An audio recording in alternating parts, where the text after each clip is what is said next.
Olá, galerinha do canal Aprender a Pensar, tudo bem? Vamos fazer hoje a leiturinha para juntar as sílabas com a letra K e a letra C. Por quê? Porque a letra K e a letra C, as duas, elas têm o mesmo som.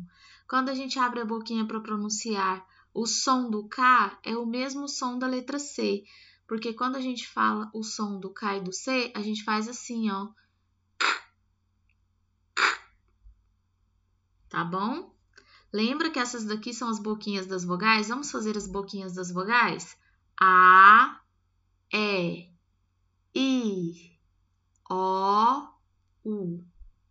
Então, juntando, nós lemos mais A, K, K mais E, que, K mais I, que, K mais O, co, K mais U, cu.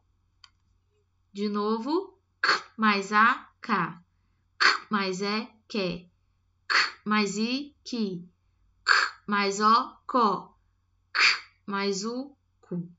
Tá bom? Então, essa é a junção das sílabas com a letra C e com a letra K. E o som da letra C e o som da letra K é K, tá bom? O que começa com K?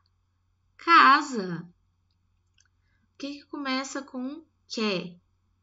Quênia, o nome de uma pessoa.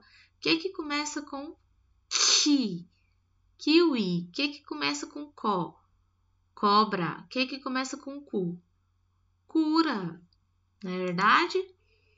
Então, as palavras que têm o som, que começam com K, você já vai saber. Ou ela escreve com C ou ela escreve com K. Gravem esta dica, tá bom? Se você gostou desse vídeo, deixa aqui o seu like, se inscreva aqui no canal, compartilhe o vídeo. Um abraço e até a nossa próxima aula.